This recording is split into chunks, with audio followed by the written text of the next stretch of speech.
They say the grass is greener, but at Wimbledon 2025, it's deadly. Jannik Sinner and Carlos Alcaraz, two young gladiators, are tearing through men's tennis like a storm no one saw coming. Between them, they've dominated Grand Slams, headlined epic 5-set wars, and sent legends to the edge of retirement. The question no one can stop asking is, who on earth is left to stop them? The rankings? Irrelevant. The past? Forgotten. The draw? Doesn't matter. In this golden grass season, the only thing that matters is now. And while the world stares at the Sinner-Alcaraz final that feels inevitable, there's one man standing quietly, watching, calculating, because he's not here to survive. He's here to stop destiny and maybe rewrite his own. Wimbledon is not just a tournament.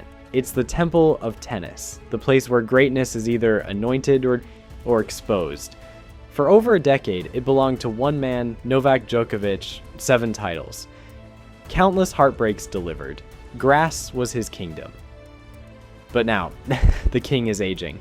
The court he once ruled is being stormed by younger, louder, faster challengers. Jannik Sinner, the icy assassin from Italy, Carlos Alcaraz, the Spanish hurricane with Federer's touch and Nadal's fire. Together, they are the face of the sport's next era. But let's not forget, this transition wasn't peaceful. It came with resistance, with heartbreak, and with one burning question still unanswered. Is it really time for the old guard to fall? Or is there one last warrior who can defy time itself? Let's rewind the clock.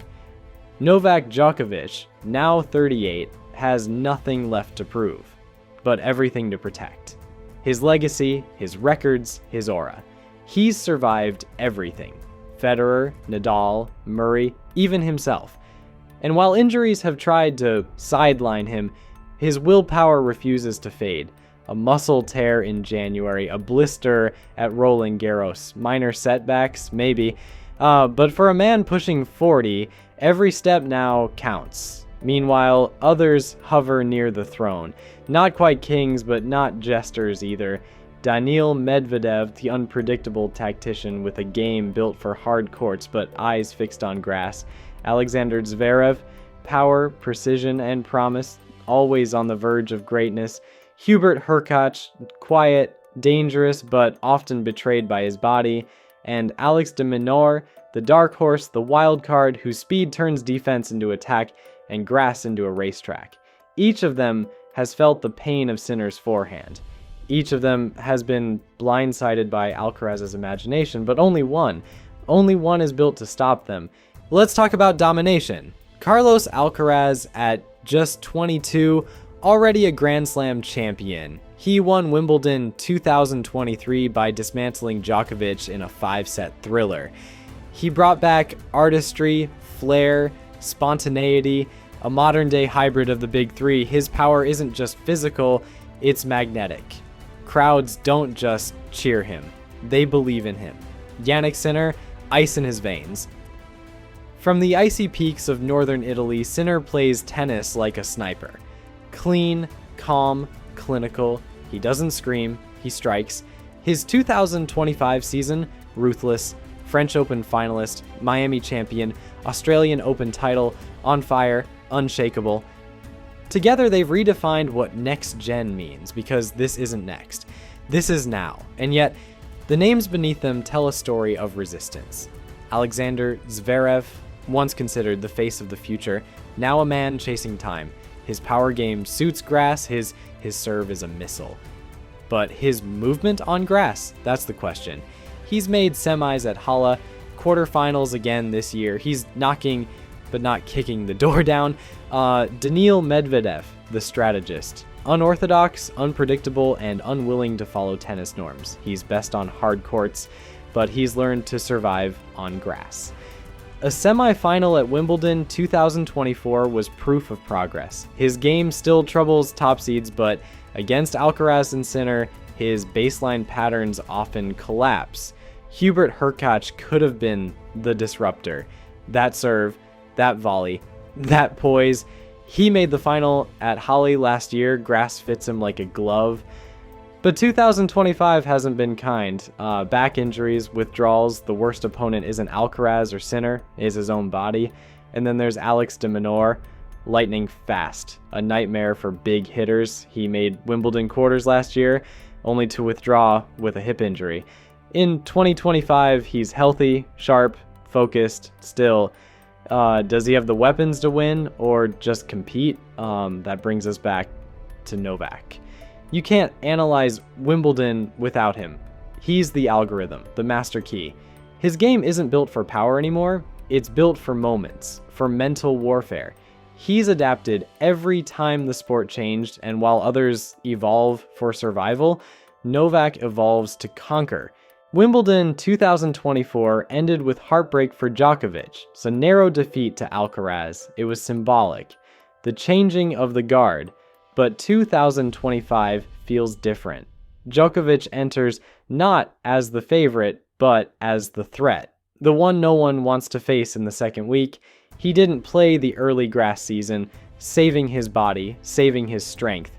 Because for him, this isn't just another slam. This is war. Sinner is ranked number 1. Alcaraz is the people's champion. But Djokovic? He's the shadow in the draw. The man who only needs a glimpse of weakness to consume an entire generation. His head-to-heads, he leads Alcaraz 5-3. With Sinner, it's 4-5. Still in the fight. And let's not forget, when he loses, it's rarely by much, and never without a scar left behind.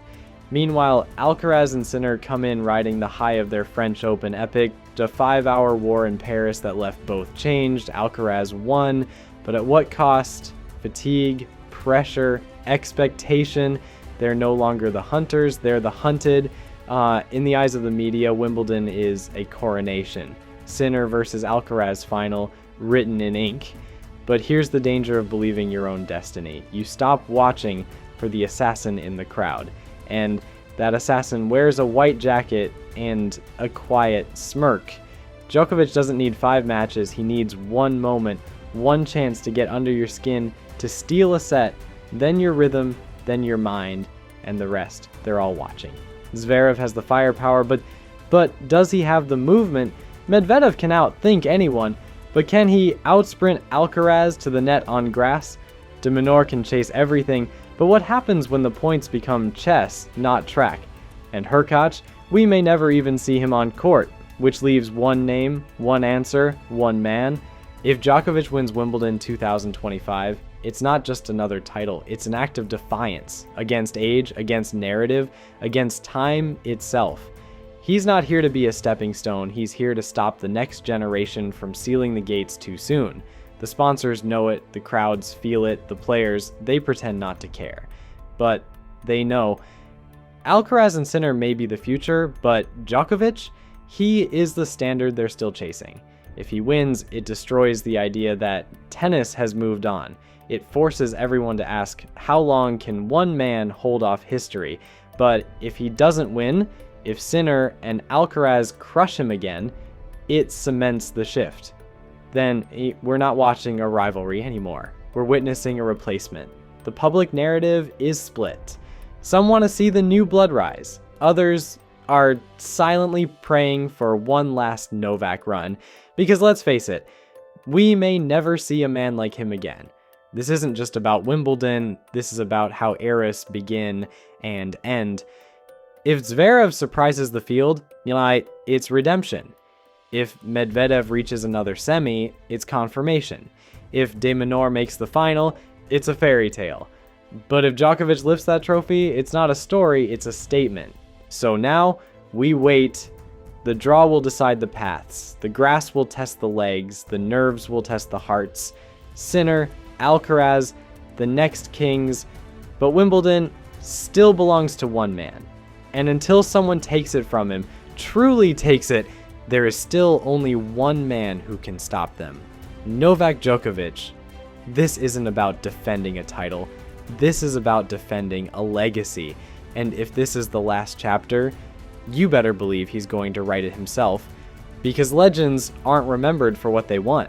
They're remembered for who they stopped.